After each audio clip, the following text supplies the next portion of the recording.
Alex Freeman here. It's Friday finally. This is, see that building over there? That's my prison, that's where I sit. As they say, in corporate reality, they don't ask where you work, they ask where you sit. And then you show them your desk. And I've been fortunate enough to not have any chains in terms of schedule. I don't have to be there all the time. I can just, run away to nature, which is beautiful out here. I don't know if you can see it.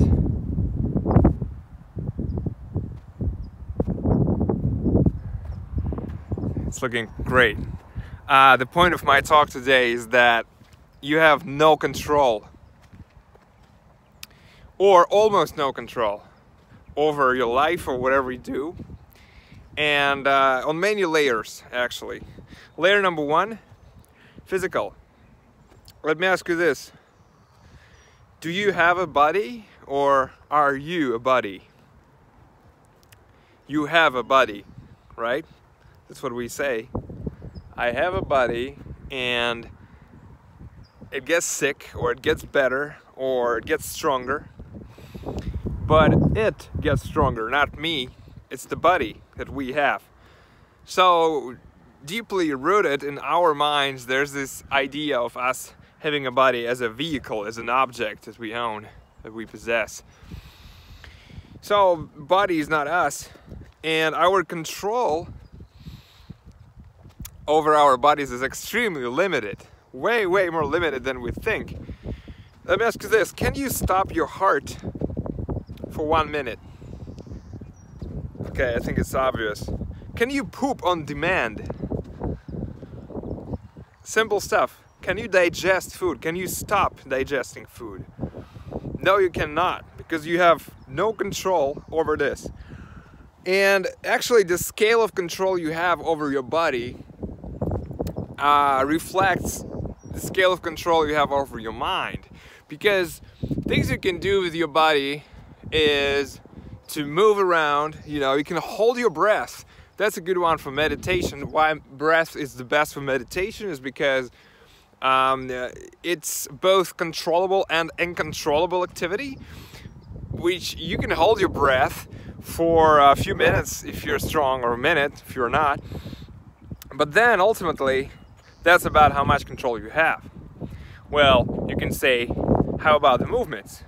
I'm walking right now, right? Isn't it my free will that I wish to walk? Which brings us to control over our minds, of which we have about as much as ability to hold our breath for 1 minute. And even that desire to hold our breath is up in the air. It's questionable whether it's a sign of free will or not, because all our decisions, whatever we think we decide, actually comes from the past experience and is heavily biased by the way we interpret those experiences, which in itself is a reflection of our upbringing and environment, whether it be culture or inner circle or influence which we get by media and such. There is a TV show called Westworld about, I think it's an HBO TV show, and it's about these androids, robots that look exactly like humans, no difference, only they're robots. And there's this scene, I haven't seen the whole thing, I watched a few episodes, but there was this scene where they do some testing of those robots, and they just pull out the iPad, which has all these choices, so you have this kind of situation. For example, somebody tells you hello, and then the robot has two options to say how are you, or how is it going, and etc. And the more complicated the question gets, the more complicated the situation the robot finds himself or herself in, is more options they have. However, those are limited options. So the question here arises is, what is the difference between us and such androids, since both of us have limited amount of options? And by the way, the amount of options is determined by the amount of information that you consume on a given subject to which the situation relates, directly or not.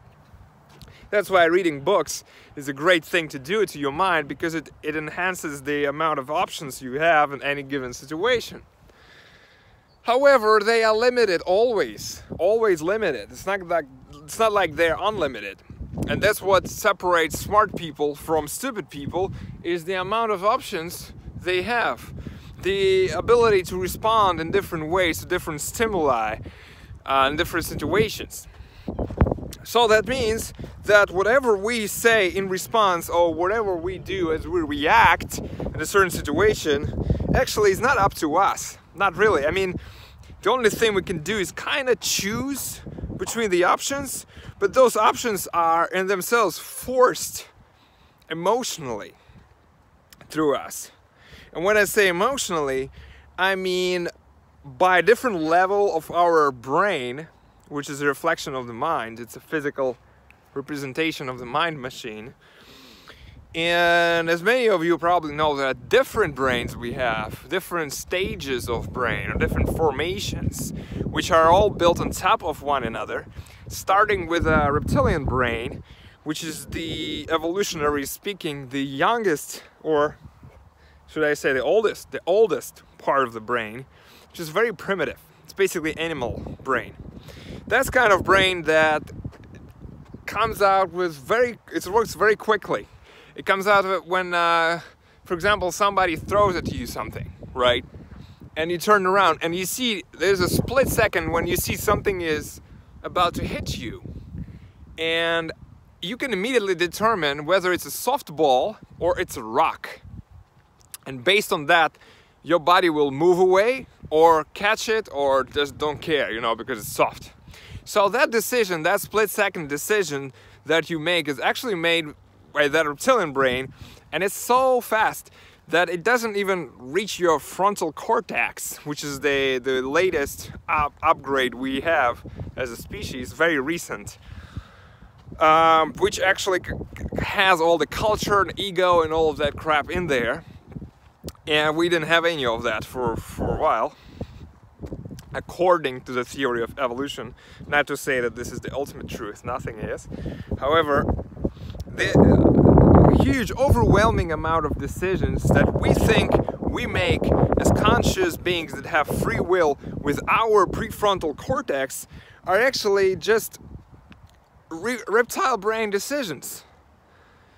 That we convince ourselves that we made this conscious, logical decision.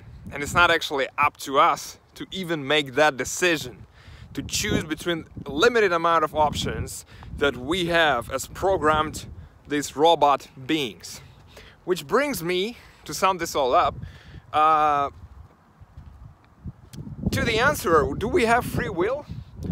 The question is, do we have free will? The answer is very little. Way less than you may think. About as much as holding your breath for 1 minute. And the decision to hold your breath for 1 minute is the end result of a chain of options that you took, whatever the reason is for you doing that, which is heavily influenced by your upbringing and has nothing to do with you personally. So, what to do with all of that? What to do with this knowledge? Well, you could just relax. Since you are not in control, since you're not responsible, and you're not important, this is very important, by the way, no pun intended, you are not important. Once you realize that you're not important, not responsible, you become so free inside. You free yourself up, and you reach a state of mind in which anything is possible. Whatever you put your mind to, you just don't care about the outcome. And it takes all the anxiety out of possibility of failure, which is an illusion in itself, and brings your entire attention, your focus, to being the most 110% efficient in the tasks that you're doing, which will help you to achieve your goals faster, as long as you understand that whatever your goals are, they are illusionary. Thanks a lot, and I'll see you soon. Boom.